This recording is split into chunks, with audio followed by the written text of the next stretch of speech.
لما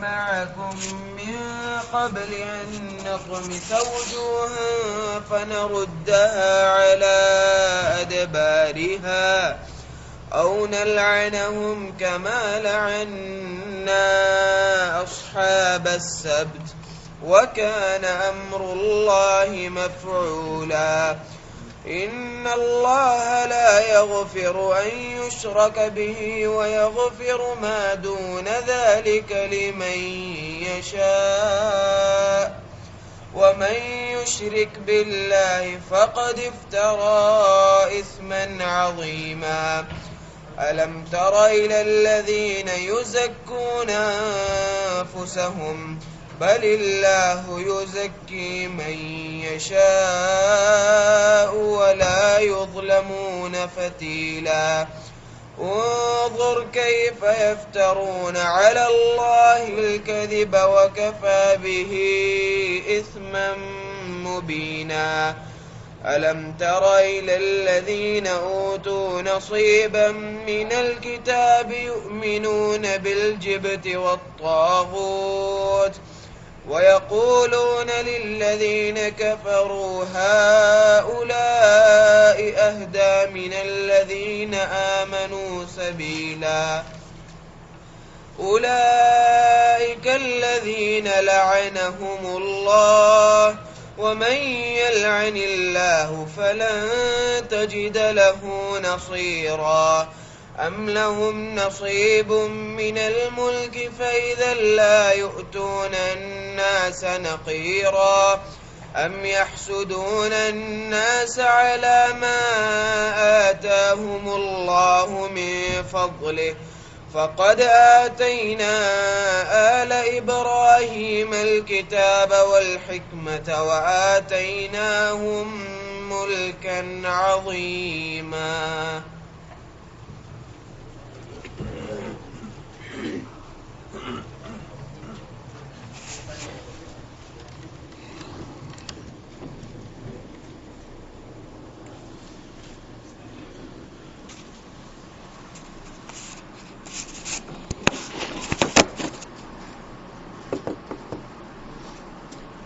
أعوذ بالله من الشيطان الرجيم بسم الله الرحمن الرحيم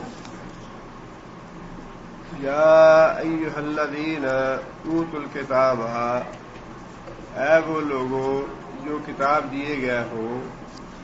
پچھلی آیت میں بھی مخاطب تھے یہود و نصارہ اور اللہ تعالیٰ نے ان کی گستاخیوں اور ان کے جرائم کے بارے میں وضاحت فرمائی تھی کہ اہل کتاب جو ہیں وہ کس طرح اسلام کے لیے ان کے دلوں میں دشمنی ہے، رسول اکرم صلی اللہ علیہ وسلم کی کس طرح وہ گستاخی اور توہین کرتے ہیں. اس کے بعد پھر اللہ تعالیٰ نے اسی بات کو آگے بیان کرتے ہوئے یہ بات ارشاد فرمائی ہے کہ اے لوگوں جو کتاب دیے گیا ہو، مراد ہے یہود و نصارہ، آمنو ایمان لاؤ، بما نزلنا ساتھ اس چیز کے جو ہم نے نازل کی، مراد ہے قرآن مجید. اے اہل کتاب، اے یہود و نصارہ، ایمان لاؤ اس چیز پہ جو ہم نے نازل کی، یعنی تورات اور انجیل کے بعد. مصدقاً لما معکم، اور وہ جو ہم نے کتاب نازل کی ہے وہ تصدیق کرنے والی ہے اس چیز کی جو پہلے سے تمہارے پاس موجود ہے. مراد یہ ہے کہ قرآن مجید جو ہے یہ تورات کی اور انجیل کی تصدیق کرنے والا ہے. من قبل ایمان لے آؤ اس سے پہلے، ان نطمسا وجوہن، یہ کہ نطمسا ہم مٹا ڈالیں، ہم بگاڑ دیں، وجوہن چہرے، فنردہا علی ادبارہا، فنردہا اور ہم پلٹا دیں ان کو، رد کرنا، پلٹا دینا، علی ادبارہا ان کی پشت پر. مطلب یہ ہے کہ اگر تم ایمان نہیں لاؤ گے تو پھر تمہیں عذاب دیا جائے گا، تمہارے چہرے بگاڑ دیے جائیں گے، اور اس سے پہلے کہ اللہ کا عذاب آئے تمہیں اس کتاب پہ ایمان لے آنا چاہیے جو کتاب ہم نے نبی صلی اللہ علیہ وسلم پہ نازل کی ہے، اور نلعنہم، یا پھر ہم ان پہ لعنت کر دیں، کما، جس طرح کے لعنا، ہم نے لعنت کی، اصحاب السبت، سبت والوں پہ، ہفتہ والوں پہ، وکان امر اللہ مفعولا، اور اللہ تعالیٰ کا امر، اللہ تعالیٰ کا حکم یا اللہ تعالیٰ کی بات مفعولا، پوری ہو کے رہنے والی ہے۔ اس میں اللہ تعالیٰ نے تنبیہ کی ہے اہل کتاب کو کہ تمہیں نبی اکرم صلی اللہ علیہ وسلم پہ اور ان پہ جو نازل کی کتاب ہے اس پہ ایمان لے آنا چاہیے، ورنہ تمہارا حشر بھی وہی ہوگا جو اس سے پہلے بنی اسرائیل کا ہوا، جنہوں نے سبت کے معاملے میں اللہ کے حکم کی نافرمانی کی۔ اللہ تعالیٰ نے یہودیوں کے لیے جس طرح اللہ تعالیٰ نے مسلمانوں کے لیے جمعے کا دن مقدس رکھا ہے اور محترم رکھا ہے تاکہ اس روز لوگ عبادت کریں اللہ کی، یہودیوں کے لیے اللہ تعالیٰ نے ہفتے کا دن مقرر کیا عبادت کا، اور حکم یہ دیا کہ اس روز عبادت کے علاوہ کوئی اور کام نہ کیا جائے، تجارت وغیرہ یا کاروبار نہ کیا جائے۔ لیکن ان کے لیے آزمائش تھی اس بات میں، اللہ تعالیٰ نے پابندی لگا دی کہ ہفتے کے روز تم نے کوئی کاروبار نہیں کرنا، لیکن جس روز کاروبار ان لوگوں کو نہیں کرنا ہوتا تھا اسی روز سمندر پہ مچھلیاں زیادہ آتی، کیونکہ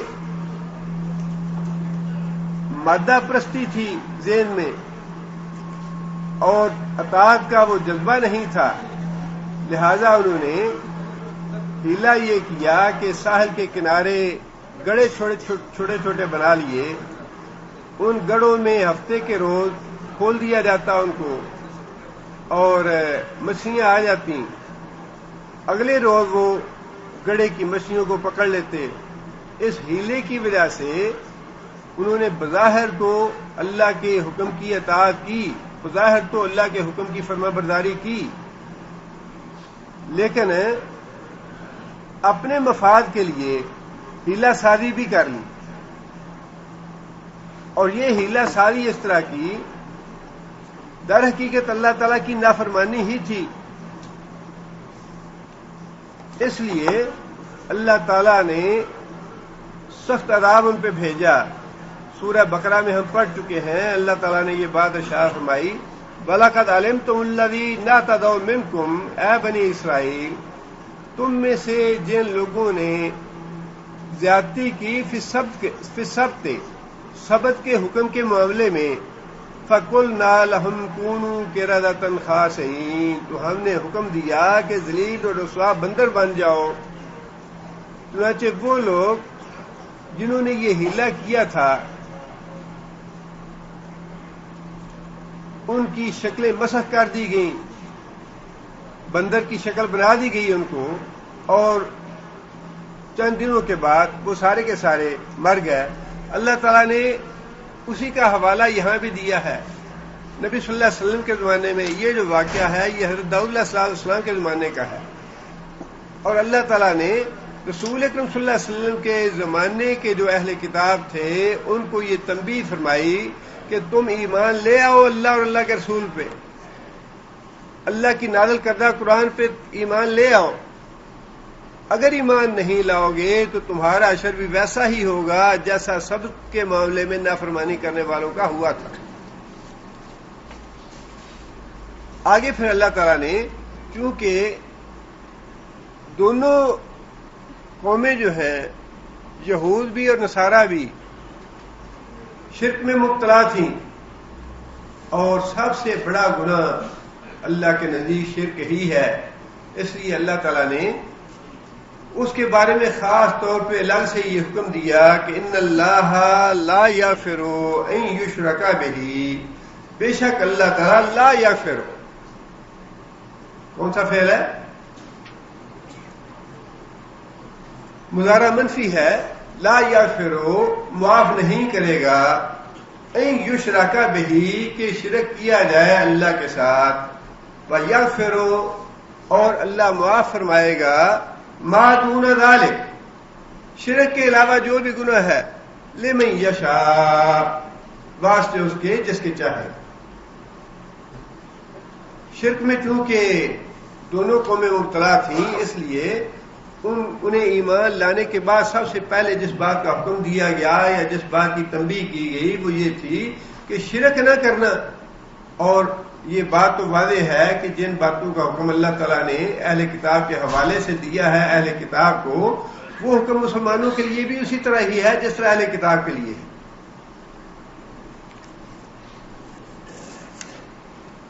اللہ تعالیٰ نے فرمایا کہ اللہ تعالیٰ شرک کو تو ہرگز معاف نہیں کرے گا۔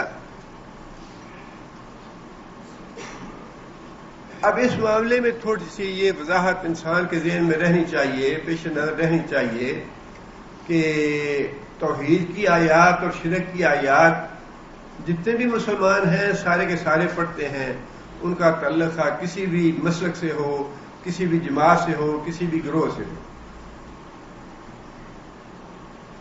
اور شرک کی مذمت بھی سارے ہی کرتے ہیں، شرک کو برا بھی سارے ہی کہتے ہیں، اور یہ مسئلہ بھی بیان کرتے ہیں کہ شرک کو اللہ معاف نہیں کرے گا۔ لیکن جب عمل کا وقت آتا ہے تو بہت سے ہیلے پیدا کر لیے جاتے ہیں یا چور راستے نکال لیے جاتے ہیں شرک کے، اور اس کے لیے پھر دلائل بھی دیے جاتے ہیں۔ اس لیے اصل جو چیز ہے وہ یہ ہے کہ انسان کو اس بات کا پتہ چلے کہ شرک ہے کیا اور کون سی بات شرک نہیں ہے۔ شرک کا معنی تو واضح ہے کہ کسی دوسرے کو اللہ کے ساتھ شریک کرنا۔ اللہ کی توحید جو ہے اس کو علماء نے 3 قسموں میں تقسیم کیا ہے کہ اللہ تعالیٰ کی ذات میں کسی کو شریک نہ کیا جائے۔ ذات سے مراد یہ ہے کہ لم یلد ولم یولد، اللہ کی ذات نہ کسی سے بنی ہے نہ اس سے کوئی بنا ہے، نہ تو اس کی ذات کا کوئی حصہ ہے، نہ اس کی اولاد ہے، نہ وہ کسی کا باپ ہے۔ قرآن سے اور حدیث سے جو بات ہمیں معلوم ہوتی ہے وہ یہ ہے کہ اللہ تعالیٰ کی ذات جو ہے وہ نور ہے، لیکن نور کیسا ہے یہ بھی ہماری عقل سے ماورا ہے کہ وہ نور کیسا ہے، اس لیے کہ اللہ کے نور کو کسی نے دیکھا نہیں، نہ ہی کوئی دیکھ سکتا ہے اس دنیا میں۔ موسیٰ علیہ السلام نے دیکھنے کی تمنا کی، اللہ نے فرمایا کہ اچھا اگر تم یہ پہاڑ اگر تجلی برداشت کر لے گا تو تم دیکھ پاؤ گے، لیکن پہاڑ بھی ریزہ ریزہ ہو گیا، موسیٰ علیہ السلام بے ہوش ہو گئے۔ رسول اکرم صلی اللہ علیہ وسلم معراج کے موقع پہ آسمانوں پہ گئے، اللہ تعالیٰ سے گفتگو ہوئی، لیکن وہاں بھی نبی اکرم صلی اللہ علیہ وسلم نے اللہ تعالیٰ کو دیکھا نہیں۔ اللہ تعالیٰ کی زیارت جو ہے یہ بہت بڑی نعمت ہوگی قیامت کے دن اہل جنت کے لیے۔ اس دنیا میں اللہ تعالیٰ کی ذات کو دیکھنا یا اللہ تعالیٰ کی ذات کی زیارت کرنا یہ ممکن نہیں ہے۔ اللہ کی ذات جو ہے وہ بس نور ہے، اور اللہ کی ذات اور مخلوق کے درمیان بھی نور کے پردے ہیں، جس کے بارے میں نبی صلی اللہ علیہ وسلم نے فرمایا کہ قیامت کے دن جب جنتی زیارت کریں گے نور کے پردے درمیان سے اٹھا دیے جائیں گے۔ وہ پردے نور کے کیسے ہیں وہ بھی اللہ بہتر جانتا ہے، اللہ کی ذات نور کیسا ہے وہ بھی اللہ بہتر جانتا ہے۔ ان چیزوں کی کیفیت ہمیں معلوم نہیں ہے، لیکن ان پہ ایمان لانا جو ہے وہ واجب ہے۔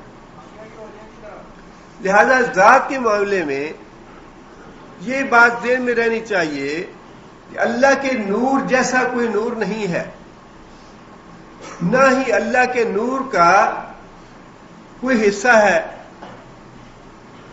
یہودیوں نے حضرت عزیر کو اللہ کا بیٹا کہا، عیسائیوں نے عیسیٰ علیہ السلام کو اللہ کا بیٹا کہا، اور مسلمانوں نے محمد صلی اللہ علیہ وسلم کو بیٹا تو نہیں کہا، لیکن اللہ کے نور سے نور کہہ دیا، بات وہی بن جاتی ہے کہ اللہ کا جز ہو گیا محمد صلی اللہ علیہ وسلم۔ یہ صریحاً شرک ہے، یہ ویسا ہی شرک ہے جیسا عزیر علیہ السلام کو اللہ کا بیٹا کہنا یا عیسیٰ علیہ السلام کو اللہ کا بیٹا کہنا۔ دوسری چیز جو ہے وہ ہے عبادات میں اللہ کی ذات احد ہے، کوئی اس کا شریک نہیں ہے، اور عبادت میں نماز، روزہ، زکوٰۃ، حج اور عمرہ یہ ساری چیزیں شامل ہیں، اور ان کے جو ارکان ہیں وہ بھی عبادت میں شامل ہیں۔ ارکان سے مراد یہ ہے کہ رکوع جو ہے یہ نماز کا رکن ہے۔ اب رکوع کسی دوسرے کے سامنے کرنا یا اس طرح کا جھک جانا، خواہ کوئی زندہ ہو یا فوت شدہ ہو۔ سجدہ جو ہے یہ نماز کا رکن ہے، اب سجدہ کسی زندہ کے سامنے کرنا یا کسی مردہ کے سامنے کرنا، کسی قبر پہ یا خانقاہ پہ جا کے کرنا، ہاتھ باندھ کے کھڑا ہونا باادب خاموشی کے ساتھ، یہ نماز کا حصہ ہے، نماز کا رکن ہے۔ اس کو کسی دوسرے کے لائق سمجھنا یا کسی دوسرے کے سامنے اس طرح ساکت اور جامد ہو کے کھڑا ہو جانا ادب کے ساتھ ہاتھ باندھ کے، اس کی اجازت نہیں ہے۔ اسی طرح کسی دوسرے کے لیے قربانی کرنا، کسی دوسرے کے نام کی نظر دینا، کسی دوسرے کے نام کی نیاز دینا، یہ ساری چیزیں عبادت میں شامل ہیں، اور اللہ کے علاوہ یہ کسی دوسرے کے لائق نہیں ہیں۔ خوف کھانا ماورائے اسباب یہ بھی عبادت ہے۔ اگر میں یہ کام نہیں کروں گا تو ہماری گائے مر جائے گی یا دودھ اس کا خشک ہو جائے گا، اگر میں نظر نیاز نہیں دوں گا، اگر یہ میں نے چڑھاوا نہ چڑھایا تو یہ ہو جائے گا۔ یہ خوف جو ہے یہ بھی عبادت ہے، اور یہ خوف بھی صرف اللہ کی ذات کے لیے ہے۔ اللہ کے علاوہ کسی دوسرے سے ایسا خوف جو ہے وہ بھی شرک ہے۔ اسی طرح اللہ کو راضی کرنا، اللہ کو خوش کرنا یہ بھی عبادت ہے۔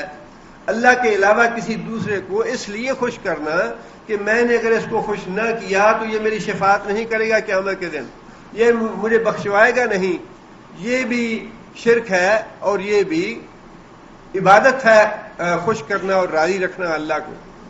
اسی طرح پکارنا یہ بھی عبادت ہے، دعا کرنا، پکارنا، اور دعا کا پہلا حصہ کون سا ہے؟ یا اللہ میرے گناہ معاف فرما، یا اللہ مجھے صحت دے، یا اللہ مجھے رزق دے، یا اللہ مجھے اولاد دے۔ پکار کا، دعا کا پہلا حصہ یا اللہ ہے، اور اگر یا اللہ کی بجائے یا عبد القادر جیلانی کہا جائے، یا علی کہا جائے، یا حسین کہا جائے، یا کسی بھی یا کہہ کے کسی کا نام لیا جائے تو وہ عبادت ہوگی، اس لیے کہ محض یا کے ساتھ کسی کو پکارنا یہ تو کوئی مہمل بات ہے۔ اس کا مطلب ہی یہ ہے کہ انسان اس سے کوئی اپنی حاجت طلب کرنا چاہتا ہے، کوئی اپنی مشکل حل کروانا چاہتا ہے۔ اس لیے پکار اور دعا یہ بھی عبادت ہے، اور یہ بھی صرف اللہ کے لیے ہے، نہ یہ محمد صلی اللہ علیہ وسلم کے لیے جائز ہے، نہ یہ حضرت علی کے لیے جائز ہے، نہ یہ عبد القادر جیلانی رحمۃ اللہ علیہ کے لیے جائز ہے، نہ ہی کسی دوسرے کے لیے۔ البتہ زندہ کے لیے کہہ سکتے ہیں، زندہ جو سامنے موجود ہو، زندہ جو سامنے موجود ہو۔ اللہ تعالیٰ کو یا اس لیے ہم کہتے ہیں کہ ہمارا عقیدہ ہے کہ اللہ تعالیٰ یہاں موجود ہے اپنے علم اور اختیار کے ساتھ، اور جو آدمی عبد القادر جیلانی کو یا کر کے پکارتا ہے وہ یہ عقیدہ رکھتا ہے کہ وہ میری بات سنتے ہیں، وہ مجھے دیکھ رہے ہیں یا میرے دل کے حالات سے واقف ہیں، اس لیے یہ صریحاً شرک ہے۔ اور پھر عبادت کے علاوہ تیسری چیز ہے اللہ تعالیٰ کی صفات۔ اللہ تعالیٰ کی صفات میں بھی کسی کو شریک کرنا وہ بھی شرک ہے، اور صفات میں سے سب سے بڑی چیز جو ہمارے ذہن میں رہنی چاہیے وہ ہے تصرف، کسی کو نفع دینا، کسی کو نقصان پہنچانا، کسی کو روزی دینا، کسی کو روزی سے محروم کرنا، کسی کو اولاد دینا، کسی کو اولاد سے محروم کرنا، کسی کو بیماری دینا، کسی کو صحت دینا، یہ سارے تصرفات میں آتے ہیں، اور یہ صرف اللہ تعالیٰ کی صفات ہے کہ اللہ تعالیٰ مالک ہے، رازق بھی ہے، خالق بھی ہے۔ اللہ کے علاوہ کوئی پیدا کرنے والا نہیں ہے۔ وہ جس کو چاہتا ہے لڑکے دیتا ہے، جسے چاہتا ہے لڑکیاں دیتا ہے، جسے چاہتا ہے ملے جلے دیتا ہے، اور جسے چاہتا ہے کچھ بھی نہیں دیتا۔ خالق اللہ کی ذات ہے، نہ اس کے علاوہ کوئی خالق ہے، نہ رازق ہے، نہ مالک ہے، نہ نفع نقصان کا مالک ہے، نہ بیماری دے سکتا ہے، نہ صحت دے سکتا ہے۔ یہ ساری صفات اللہ تعالیٰ کی ہیں۔ ان صفات میں اللہ کے علاوہ کسی دوسرے کو ان کا مالک سمجھنا اللہ کے ساتھ شرک کرنا ہے، اور اس معاملے میں اللہ نے فرمایا کہ کوئی رعایت نہیں رکھی میں نے۔ اس معاملے میں اللہ نے رعایت پیغمبروں کے ساتھ بھی نہیں رکھی۔ ان اشرکتا لیحبطن عملک، اللہ تعالیٰ نے نبی صلی اللہ علیہ وسلم کو مخاطب کر کے یہ بات ارشاد فرمائی، لئن اشرکتا، اے محمد صلی اللہ علیہ وسلم اگر آپ بھی شرک کریں، لیحبطن عملک، تو ہم تیرے سارے عمل، نیک عمل ضائع کر دیں گے۔ رعایت نہیں ہے بالکل اس معاملے میں۔ اور نبی صلی اللہ علیہ وسلم نے خود یہ بات ارشاد فرمائی کہ قیامت کے دن ابراہیم علیہ السلام اور ان کا باپ دونوں موجود ہوں گے۔ اللہ تعالیٰ حکم دیں گے کہ آذر کو جہنم میں بھیج دیا جائے۔ حضرت ابراہیم علیہ السلام سفارش کرنے کی کوشش کریں گے، عرض کریں گے، یا اللہ تو نے مجھ سے کہا تھا کہ میں تجھے ذلیل نہیں کروں گا، تجھے رسوا نہیں ہونے دوں گا۔ یا اللہ میری اس سے بڑی ذلت اور رسوائی کیا ہو سکتی ہے کہ میرا باپ ساری دنیا کی نگاہوں کے سامنے جہنم میں جا رہا ہے۔ اللہ فرمائیں گے کہ ابراہیم اپنے پاؤں کی طرف دیکھو۔ حضرت ابراہیم علیہ السلام اپنے پاؤں کی طرف دیکھیں گے، اللہ تعالیٰ بجو کی شکل بنا کے، انسان کی شکل کے بجائے جانور کی شکل بنا کے اس کو جہنم میں بھیج دیں گے۔ اللہ فرمائیں گے کہ بات میری بھی پوری ہو گئی اور تیری بھی عزت رہ گئی۔ تیرے باپ کو ہم نے انسان کی شکل کے بجائے جانور کی شکل بنا کے اپنا حکم پورا کر دیا ہے، اور تیری عزت بھی رہ گئی ہے۔ اس لیے اللہ تعالیٰ نے یہ بات ارشاد فرمائی کہ جو آدمی شرک کرے گا، خواہ وہ پیغمبر کا باپ ہو، پیغمبر کا بیٹا ہو، پیغمبر کی بیویاں ہوں۔ ضرب اللہ مثلا للذین کفروا امرأۃ نوح و امرأۃ لوط، اللہ تعالیٰ کافروں کے حوالے سے تمہیں مثال دیتا ہے نوح اور لوط علیہ السلام کی بیوی کی۔ خانتاہما، ان دونوں نے ایمان کے معاملے میں خیانت کی۔ نوح علیہ السلام کی بیوی ایمان نہیں لائی، شرک کرتی رہی۔ لوط علیہ السلام کی بیوی ایمان نہیں لائی، مشرکوں کے ساتھ ملی رہی۔ اللہ فرماتے ہیں کہ لم یغنیا عنہما من اللہ شیئا وقیل ادخلا النار مع الداخلین، پیغمبر بھی ان کے کسی کام نہ آئے۔ وقیل ادخلا النار مع الداخلین، اور انہیں بھی کہہ دیا گیا کہ جہنم میں جانے والوں کے ساتھ تم بھی جہنم میں جاؤ۔ اس لیے شرک کے معاملے میں اللہ تعالیٰ نے واضح فرما دیا کہ اے اہل کتاب ایمان لاؤ اللہ اور اللہ کے رسول پہ، اور اس قرآن پہ جو تصدیق کرنے والی ہے تورات کی اور انجیل کی، اور شرک سے باز رہو۔ جو آدمی شرک کرے گا اللہ اس کو قطعاً معاف نہیں کرے گا۔ اگلی بات اللہ نے یہ فرمائی، وَيَغْفِرُ مَا دُونَ ذَلِكَ لِمَن يَشَاءُ، اس کے علاوہ جو باقی گناہ ہیں ان کے بارے میں اللہ فرماتے ہیں جس کی میں چاہوں گا گناہ معاف کروں گا، جس سے چاہوں گا مواخذہ کروں گا۔ اس سے ایک تو یہ بات واضح رہنی چاہیے کہ اس کا مطلب یہ ہرگز نہ لیں اچھا جی شرک تو نہیں کرتے، اب باقی گناہ جتنے مرضی کرتے تھے، اس کا یہ مطلب ہرگز نہیں ہے کہ اگر کوئی آدمی شرک نہیں کرتا، شرک سے بچا ہوا ہے، اس کا عقیدہ شرک سے پاک ہے، اب وہ یہ سمجھ لے کہ ٹھیک ہے جی باقی تو اللہ نے فرما دیا کہ میں معاف کر دوں گا جس کے چاہوں گا، لہذا آپ جو مرضی کرتے رہو۔ یہ اس آیت کا ہرگز مطلب نہیں ہے۔ اس کا مطلب صرف اتنا ہے کہ انسان کے سارے گناہ باقی جو ہے وہ اگر ایک پرڑے میں ڈال دیے جائیں اور دوسری طرف شرک جو ہے دوسرے پرڑے میں ڈال دیا جائے تو شرک جو ہے وہ سارے گناہوں سے بوجھل ہو جائے گا۔ سب سے بڑا گناہ ہے شرک۔ لیکن اس کا مطلب یہ نہیں ہے کہ شرک اگر آدمی نہیں کرتا تو اس کے بعد جو مرضی کرتا رہے، یہ مرضی کرنے والی بات نہیں ہے۔ اللہ تعالیٰ نے سورہ طٰہٰ میں اس کی وضاحت بھی فرمائی ہے، انی لغفار لمن تاب وآمن وعمل صالحا ثم اہتدی، میں بڑا بخشنہار ہوں، میں گناہ معاف کرتا ہوں، لمن تابا، اس آدمی کو جو توبہ کرتا رہے، جب بھی گناہ ہو جائے فوراً توبہ کرے۔ اس کا مطلب یہ ہے کہ اس سے گناہ کی اجازت یا چھٹی نہیں دی گئی اس آیت سے۔ اس آیت میں تو صرف اتنی بات بتائی گئی ہے کہ گناہوں کے مختلف رتبے ہیں، مختلف مرتبے ہیں، اور سب سے بڑا گناہ جو ہے وہ شرک ہے، اور شرک ایسا گناہ ہے جو کبھی معاف نہیں ہوتا۔ کبھی معاف نہ ہونے کا مطلب کیا ہے؟ دنیا میں معاف ہوتا ہے وہ، آخرت میں جب انسان شرک کی حالت میں مر جائے، توبہ کیے بغیر مر جائے، تو پھر آخرت میں معافی نہیں ہے۔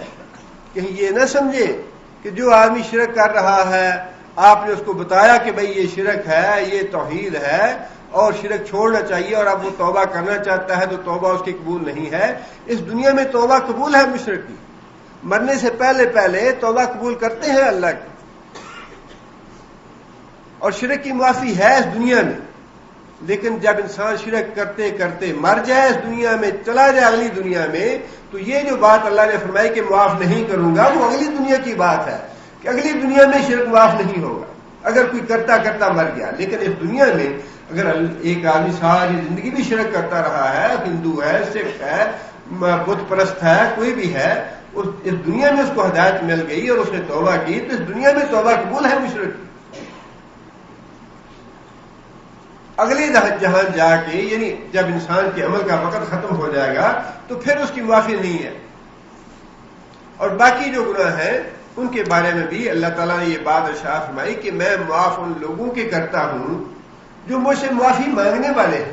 انی لغفار لمن تابا، جو آدمی مجھ سے معافی مانگے میں اس کے لیے بڑا بخشنہار ہوں، اور جو اکڑھا بنا پھرتا رہے تو اللہ تعالیٰ نے یہ بات ارشاد فرمائی، نبی صلی اللہ علیہ وسلم نے، اللہ یہ بات ارشاد فرماتے ہیں، یا عبادی، اے میرے بندو، تم سارے کے سارے اگر بڑے متقی، بڑے نیک اور بڑے پرہیز بن جاؤ، تمہارے پہلے بھی اور پچھلے بھی، پہلے دن سے لے کر قیامت کے دن تک ساری مخلوق بڑی نیک اور متقی بن جائے، تو اللہ فرماتے ہیں کہ تمہارے نیک اعمال کا مجھے کچھ بھی فائدہ نہیں، میری سلطنت میں تم ذرہ برابر اضافہ نہیں کر سکتے، مجھے کچھ پرواہ نہیں تمہاری نیکیوں کی۔ اور اگر تم سارے کے سارے اگلے بھی اور پچھلے بھی، روز اول سے لے کر روز آخر تک، جن بھی اور انسان بھی، سارے کے سارے فاسق بن جائے، فاجر بن جائے، تو اللہ فرماتے ہیں کہ میرا ذرہ برابر تم نقصان نہیں کر سکتے، نہ تم میرا کوئی فائدہ کر سکتے ہو نہ نقصان کر سکتے ہو، میری سلطنت میں کمی بیشی نہیں ہو سکتی۔ اور آخر میں فرمایا کہ اے میرے بندو، قیامت کے دن جو آدمی اپنی نیکیوں کی وجہ سے خیر اور بھلائی پاتا ہے تو وہ اللہ کی حمد و ثنا کرے، اللہ کا شکر ادا کرے، اور جو آدمی اپنے نامہ اعمال میں خیر اور بھلائی نہیں پاتا، اللہ فرماتے ہیں وہ اپنی جان کو ملامت کرے، اپنی ذات کو ملامت کرے، اس لیے کہ تمہاری نیکی اور برائیوں کا اللہ کو نہ فائدہ ہے نہ نقصان ہے۔ نیکی جو کرے گا اس کو خود اپنا فائدہ ہے، اور جو برائی کرے گا اس کو خود اس کا نقصان ہے۔ اس لیے اللہ تعالیٰ نے جو وعدہ فرمایا ہے معافی دینے کا، وہ ہے مشروط اس بات کے ساتھ کہ جو معافی مانگے مجھ سے اس کے لیے ہے معافی۔ اللہ کو پتا ہوگا قیامت کے دن کہ کون آدمی مجھ سے ڈرنے والا ہے، کس آدمی سے کوتاہی اور لغزش ہوئی، اور کون آدمی ضد سے، ہٹ درمی سے، سرکشی سے گناہ کرتا رہا، بے خوف ہو کے گناہ کرتا رہا۔ جو بے خوف ہو کے گناہ کرے گا اللہ اس کے گناہ معاف نہیں کریں گے، اور جو ڈر کے کرتا رہا، بار بار اللہ سے معافی مانگتا رہا۔ اللہ کے رسول فرماتے ہیں کہ جب انسان یہ کہتا ہے یا ربی، اے میرے رب، اذنب تو مجھ سے گناہ ہو گیا، فاغفر لی، یا اللہ مجھے معاف کر دے، فرمایا کہ اللہ فرماتے ہیں کہ میرے بندے کو پتا ہے کہ میرا رب ہے جو گناہوں پہ پکڑتا بھی ہے معاف بھی کرتا ہے. اللہ فرماتے ہیں اے بندے میں نے تیرے گناہ معاف کیے. پھر گناہ ہوتا ہے, پھر بندہ اللہ سے توبہ استغفار کرتا ہے, یا اللہ مجھ سے گناہ ہو گیا مجھے معاف کر دے. اللہ پھر اس کا گناہ معاف کرتے ہیں.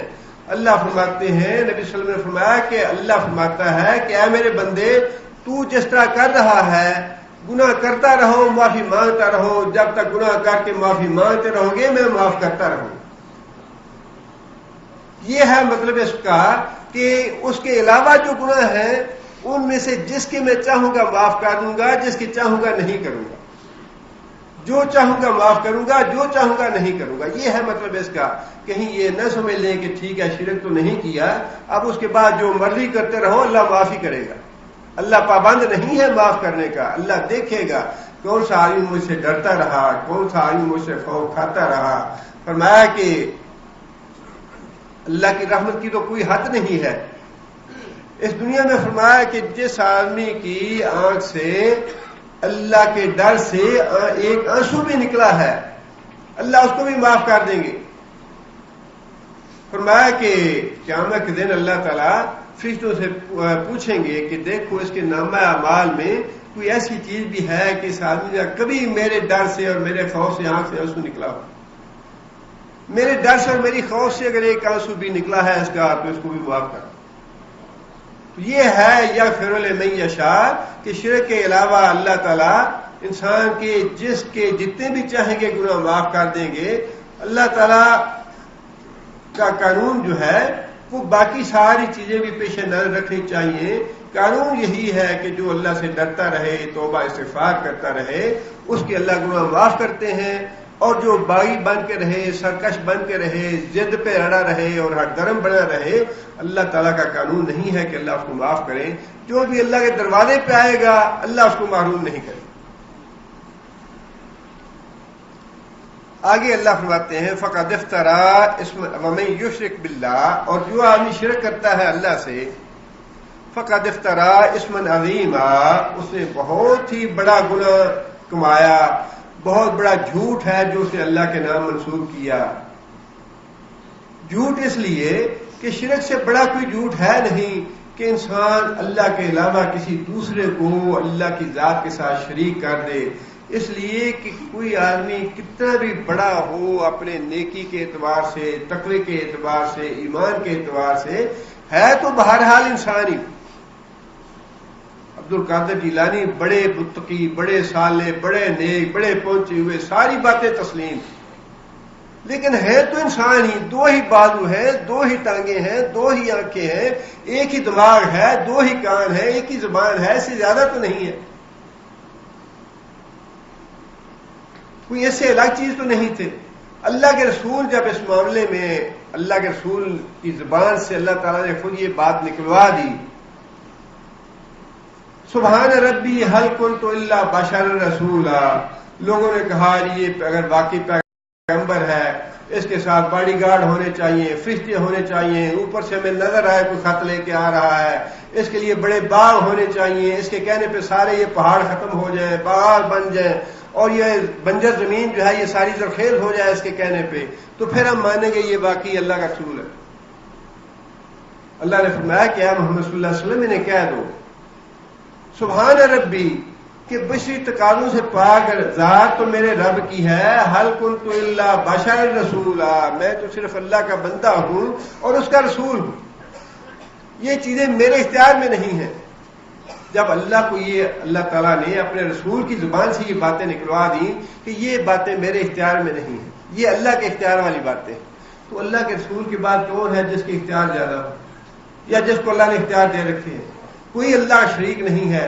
اس لیے اللہ کا نبی صلی اللہ علیہ وسلم نے فرمایا کہ اللہ فرماتا ہے کہ جو آدمی میرے ساتھ شرک کرتا ہے مجھے گالی دیتا ہے. اللہ کے ساتھ کسی کو شریک ٹھہرانا اللہ کو گالی دینا ہے. اللہ کے بارے میں یہ کہنا ہے کہ اللہ کا بیٹا ہے یا اللہ کا جل ہے یا اللہ کا شریک ہے, یہ ساری باتیں فرمایا کہ اللہ کو گالی دینا ہے. اس لیے فرمایا کہ جو آدمی شرک کرتا ہے بہت ہی جھوٹ اللہ کے نام وہ گھڑتا ہے, بہت بڑا گناہ کرتا ہے. آگے پھر اللہ تعالیٰ نے اہل کتاب کے بارے میں ہی یہ بات ارشاد فرمائی، الم تری الی الذین یزکون انفسہم، کیا تو نے دیکھا الی الذین طرف ان لوگوں کی یزکون جو پاک بنتے ہیں، انفسہم اپنے آپ، جو پاک کہلاتے ہیں یا پاک بنتے ہیں اپنے آپ، کیا تو نے ان لوگوں کی طرف نہیں دیکھا؟ یہودیوں کا یہ کہنا تھا نحن ابناء اللہ و احباؤہ، ہم اللہ کے بیٹے اور اللہ کے چہیتے ہیں، ساتھ شرک بھی کرتے تھے، اللہ کی نافرمانی بھی کرتے تھے، انبیاء کو قتل بھی کرتے تھے، انبیاء کا مذاق بھی اڑاتے تھے، اور وہی خباثت آج تک ان کی چلی آ رہی ہے۔ ایسی ان کی گھٹی میں پڑی ہے یہ خباثتیں اور یہ جرائم اور یہ گناہ، ایسے ان کی گھٹی میں پڑے ہیں۔ اللہ تعالیٰ نے یہی بات ارشاد فرمائی قرآن مجید میں کہ یہ محمد صلی اللہ علیہ وسلم سے پہلے بھی انبیاء کے ساتھ ان کا معاملہ گستاخانہ تھا، بدتمیزیاں کرتے تھے انبیاء کے ساتھ، توہین کرتے تھے انبیاء کی۔ رسول اکرم صلی اللہ علیہ وسلم کے زمانے میں بھی ان کا طرز عمل یہی رہا، اور رسول اکرم صلی اللہ علیہ وسلم کے بعد آج 1400 سال ہو گئے ہیں، 1400 سال کے دوران بھی ان کا طرز عمل بالکل وہی رہا ہے جو 1400 سال پہلے یا 4000 سال پہلے اپنے انبیاء کے ساتھ تھا۔ وہی گستاخیاں، وہی بدتمیزیاں، وہی توہین جو پہلے اپنے انبیاء کے ساتھ کرتے تھے، اب وہ سارا کچھ معاملہ جو ہے رسول اکرم صلی اللہ علیہ وسلم کے ساتھ کر رہے ہیں۔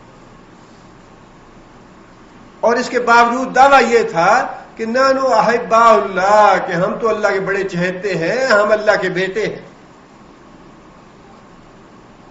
اور یہ بھی دعویٰ رکھتے تھے لن تمسنا النار الا ایام معدودہ، کہ اگر ہمیں اللہ نے جہنم میں بھیجا بھی تو بس ایسے تھوڑے وقت کے لیے بھیجیں گے، پھر ہمیں نکال لیں گے، ہم جہنم میں جانے والے نہیں ہیں۔ اللہ تعالیٰ نے اس بات کی طرف اشارہ کیا کہ بدبختو تم شرک بھی کرتے ہو، انبیاء کی گستاخی بھی کرتے ہو، انبیاء کی توہین بھی کرتے ہو، انبیاء کو قتل بھی کرتے ہو، اپنی کتابوں کو بھی تم نے بدل دیا، سارے جرائم کے باوجود پھر اپنے آپ کو کہتے یہ ہو کہ ہم اللہ کے بڑے چہیتے ہیں، اللہ کے بیٹے ہیں، اللہ ہمیں جہنم میں کبھی نہیں بھیجے گا، اگر بھیجا بھی تو چند دنوں کے لیے بھیجے گا۔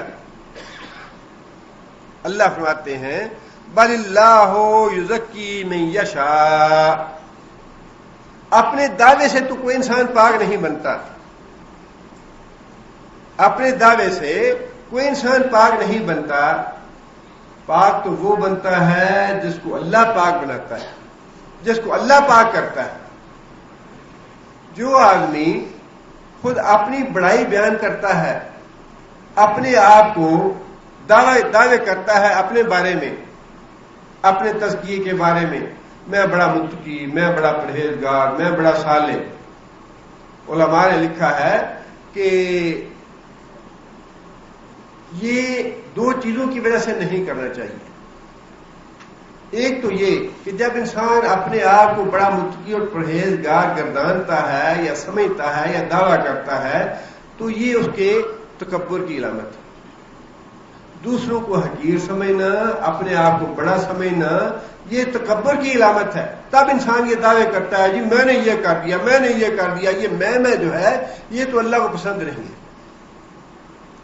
اللہ تعالیٰ نے اس لیے یہ بات ارشاد فرمائی کہ هو اعلم بكم اذ انشأكم من الارض واذ انتم اجنة في بطون امهاتكم، اللہ تو تمہیں اس وقت سے جانتا ہے جب اس نے تمہیں زمین سے پیدا کیا، اور جب تم اپنی ماں کے پیٹوں میں تھے تب سے اللہ تمہیں جانتا ہے۔ اللہ کے سامنے تم پاکیاں اپنی اور بڑائیاں کیسے بیان کرتے ہو؟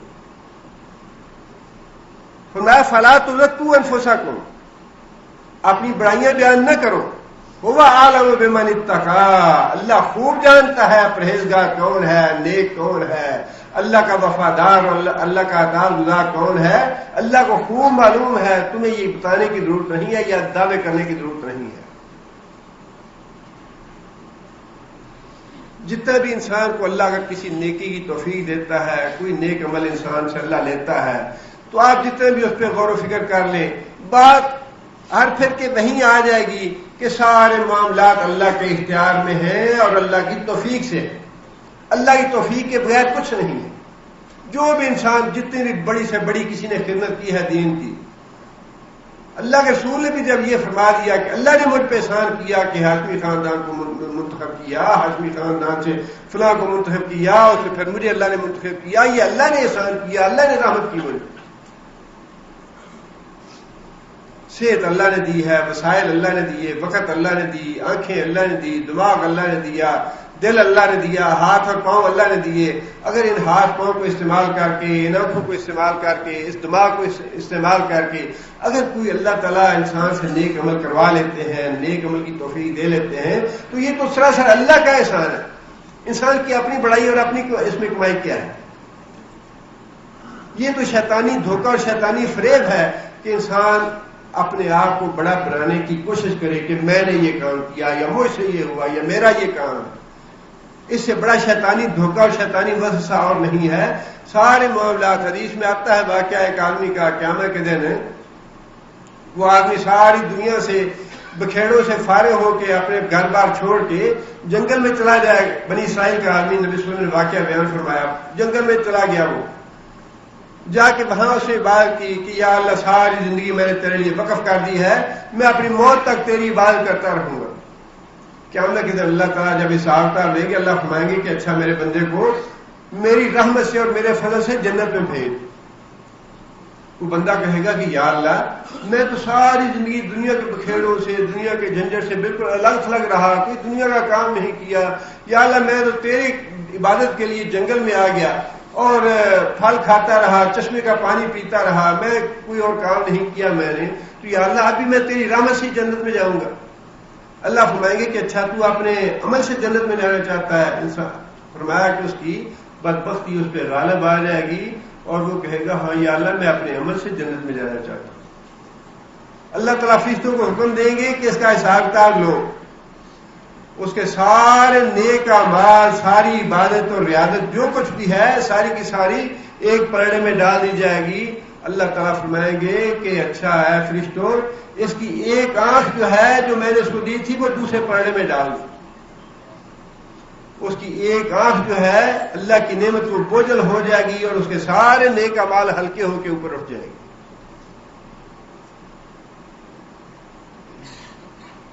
اب آپ اندازہ لگائیے کہ انسان جو یہ دعوے کرتا ہے، اپنی بڑائیاں بیان کرتا ہے، یہ کس کام کی؟ سوائے حماقت کے اور بیوقوفی کے کچھ بھی نہیں ہے. اگر اللہ تعالیٰ نے صحت دے دی، اگر اللہ نے دماغ دے دیا، اگر اللہ نے صلاحیتیں دے دی، اگر اللہ نے وسائل دے دیے، تو یہ ساری توفیق اللہ کی ہے.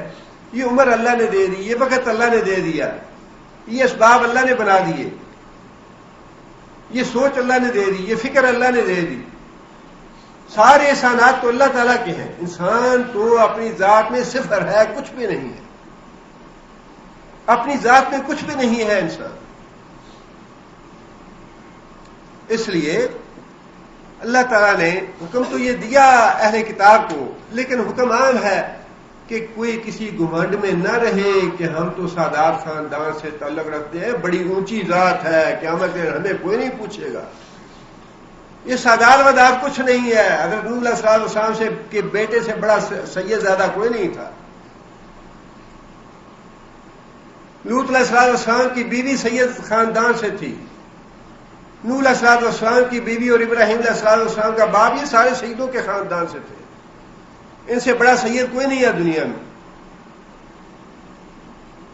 اس لیے اللہ تعالیٰ نے یہ سب کو حکم دیا ہے کہ اپنے آپ کو بڑا نہ بناؤ. اللہ خوب جانتا ہے بڑا انسان بنتا ہے اپنے اعمال سے. جو آدمی نیک عمل کرے، ان اکرمکم عند اللہ اتقاکم، نیک اعمال ہیں تو اللہ کے قریب ہے، نیک اعمال دور ہیں تو پھر انسان کا خاندان یا انسان کی دولت یا انسان کے منصب اور عہدہ اور اقتدار یہ انسان کو بڑا نہیں بناتے. آگے اللہ فرماتے ہیں کہ اللہ جس کو چاہتا ہے پاک کرتا ہے، جس کو چاہتا کا مطلب یہ نہیں ہے کہ اللہ تعالیٰ کا چاہنا جو ہے وہ خدا خواستہ کوئی اندھا قانون ہے کہ ادھر والے جو ہیں وہ جنت میں اور ادھر والے جہنم میں. ایسا اللہ کا چاہنا نہیں ہے. اللہ کے چاہنے سے مراد یہ ہے کہ اللہ تعالیٰ جس کو مناسب سمجھتے ہیں اس کو اللہ پاک کرتے ہیں. اللہ جس کو مناسب سمجھتے ہیں کہ یہ آدمی بدبخت ہے، یہ آدمی سرکش ہے، یہ باغی ہے، اس کو پاک نہیں کرنا چاہیے، اللہ اس کو پاک نہیں کرتا. اور جس کو اللہ سمجھتے ہیں کہ یہ آدمی ہے تو میرا وفادار، ہے تو میرا تابع دار، ہے تو مجھ سے ڈرنے والا، لیکن کبھی کبھی گناہ ہو جاتے ہیں اس سے. اب اللہ جسے مناسب سمجھتا ہے اس کو اللہ پاک کر دیتا ہے. اس لیے فرمایا کہ اپنے منہ سے میاں مٹھو بننے سے انسان میاں مٹھو بنتا نہیں ہے، بلکہ اللہ جس کو چاہتا ہے اللہ اس کو پاک اور متقی اور صالح ہونے کی توفیق عطا فرما دیتا ہے. وَلَا يُظْلَمُونَ فَتِيلًا، فتیل کہتے ہیں کھجور کی جو گٹھلی ہے اس کے اندر جو گڑا بنا ہوتا ہے، اس کے اوپر جو جھلی آتی ہے اس گڑے میں، اس کو فتیل کہتے ہیں. مراد یہ ہے کہ اللہ تعالیٰ کسی بے قیامت کے دن اتنا بھی ظلم نہیں کرے گا جتنا اس کھجور کی گٹھلی کے اندر دھاگا ہوتا ہے. ذرہ برابر بھی ظلم اللہ نہیں کرے گا. جس کا مطلب یہ ہے اللہ تعالیٰ نے اگر یہودیوں کو اور عیسائیوں سے منصب امامت چھین لیا، ان کو محروم کر دیا، تو اللہ نے ان پہ ظلم نہیں کیا، وہ بدبخت تھے ہی اس لائق. اور واقعی ان بدبختوں نے ثابت کیا ہے کہ یہ اس لائق تھے ہی نہیں، یہ کار ذلت میں پڑنے والی اور جہنم میں جانے والی قوم ہے. اس کو اللہ تعالیٰ نے ہدایت سے محروم کر کے بالکل ٹھیک کیا. جس بدبخت قوم کو اتنا احساس نہیں کہ اگر موسیٰ علیہ السلام کی عزت اور احترام ہے، عیسیٰ علیہ السلام کی عزت اور احترام ہے، اسی طرح محمد صلی اللہ علیہ وسلم کی بھی عزت اور احترام ہے. دہشت گردی تم خود پیدا کرتے ہو. ابھی کہتے ہیں جی ہم اپنی حفاظت کریں گے، تم نے جو پوری دنیا میں مسلمانوں کو آگ لگا دی ہے اس کا سبب کیوں نہیں بتاتے؟ اس سبب کو دور کیوں نہیں کرتے؟ یہ آگ تم نے لگائی ہے ساری دنیا میں، کیوں بے عزتی کرتے ہو، کیوں توہین کرتے ہو؟ عیسیٰ علیہ السلام ہمارے تو اسی طرح قابل احترام سارے انبیاء ہیں، خواہ وہ عیسیٰ علیہ السلام ہو یا موسیٰ علیہ السلام ہو، جس طرح حضرت محمد صلی اللہ علیہ وسلم. آگ لگانے، اور اللہ تعالیٰ نے قرآن میں فرمایا نا کہ یہودیوں کی سرشت ہے کہ یہ آگ بھڑکانے والے ہیں، اللہ ان کی آگ لگائی ہوئی آگ کو ٹھنڈا کرنے والا ہے.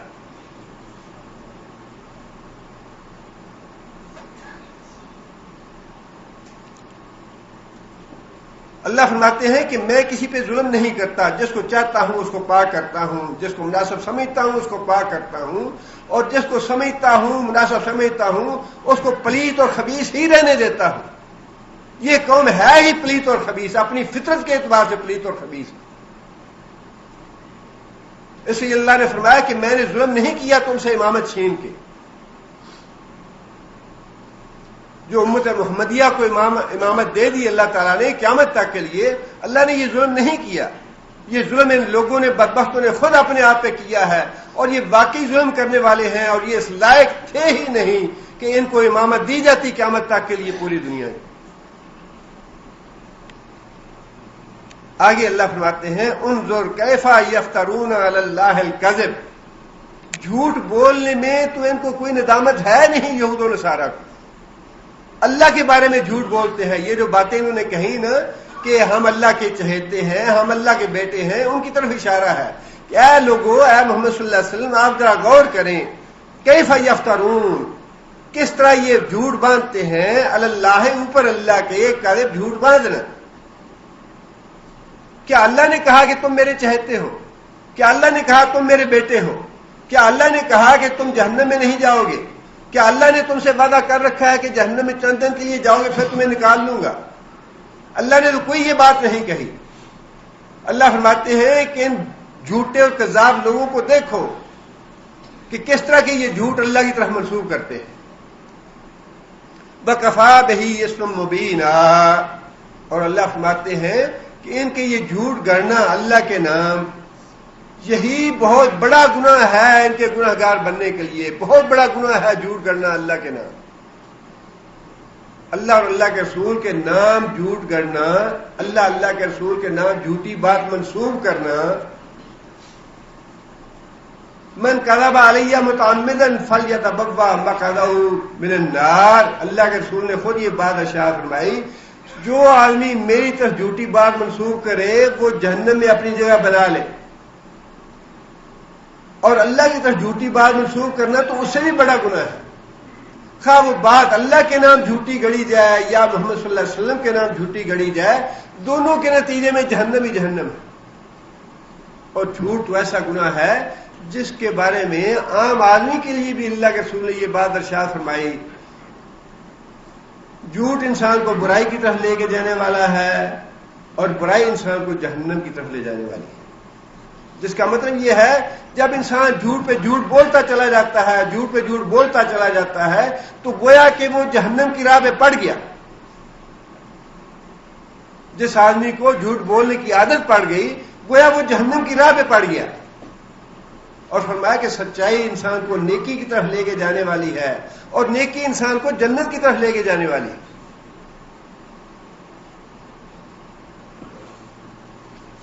آگے پھر وہی بات ہے اہل کتاب کے بارے میں. اللہ فرماتے ہیں کہ الم تری الی الذین اوتوا نصیبا من الکتاب، الم تری کیا تو نے دیکھا، الی الذین طرف ان لوگوں کی، اوتوا جو دیے گئے، نصیبا من الکتاب کتاب کا ایک حصہ، یؤمنون بالجبت والطاغوت وہ ایمان لاتے ہیں بتوں پہ اور شیطان پہ. اللہ نے حکم کس بات کا دیا تھا ایمان لانے کا؟ ایمان لاؤ محمد صلی اللہ علیہ وسلم پہ اور ایمان لاؤ اس کتاب پہ جو محمد صلی اللہ علیہ وسلم پہ ہم نازل کر رہے ہیں. اہل کتاب کو حکم تو یہ دیا گیا تھا، لیکن اہل کتاب نے کیا کیا؟ اہل کتاب نے شیطان اور طاغوت پہ ایمان لائے. اس کا شان نزول یہ ہے آیت کا. جب جنگ احد کے بارے میں، جنگ احد میں مسلمانوں کو نقصان ہوا اور اس نقصان کی وجہ سے یہودیوں کے اور مشرکوں کے حوصلے بڑے بڑھ گئے کہ اب تو مسلمانوں کی کمر ٹوٹ گئی، اب مسلمان دوبارہ اٹھنے کے قابل نہیں رہے اور اب ان کو ایک دفعہ اور جھٹکا دینا چاہیے تاکہ مکمل طور پہ ان کا خاتمہ ہو جائے. اور اس کی تیاری انہوں نے غزوہ احد کے فوراً بعد شروع کر دی. غزوہ احد کے بعد کعب بن اشرف بھی یہودیوں کا عالم تھا، تورات کا عالم تھا، اور حیی بن اخطب بھی تورات کا عالم تھا. یہ دونوں عالم آدمی اپنے کچھ یہودیوں کو ساتھ لے کے مکہ آئے غزوہ احد کے بعد. آ کے یہاں ابو سفیان سے اور دوسرے جو مشرکین کے سردار تھے ان سے ملے اور آ کے نے یہ بات کہی کہ دیکھو مسلمانوں کی کمر تو ٹوٹ چکی ہے، اب ان کا مکمل خاتمہ کرنے کے لیے ہمیں ایک مزید اتحاد بنانے کی ضرورت ہے. ہم بھی اور تم بھی مل کے چڑھائی کرتے ہیں مدینے پہ اور مکمل طور پہ خاتمہ کرتے ہیں ان کا. بات طے ہو گئی، لیکن مشرکین نے یہ بات کہی، کفار نے، کہ بات یہ ہے کہ ہم تمہارے ساتھ جو تم لے کے آئے ہو پیغام یا جو عزم تم لے کے آئے ہو اس میں تو ہم تمہارے ساتھ ہیں، لیکن ہمیں تمہارے اوپر یقین نہیں ہے. تم ہو دھوکے باز، تم ہو دھوکے باز یہودی، ہمیں تم پہ یقین نہیں ہے.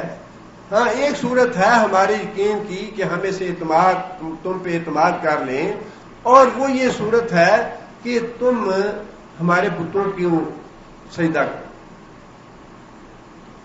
اب یہودی جو تھے ویسے تو اہل کتاب تھے، انہیں اللہ کی توحید پہ ایمان تھا، تورات میں شرک کی مذمت تھی اور اللہ کی عبادت کرنے والے، مسائل اور احکام جاننے والے، سارا کچھ تھا.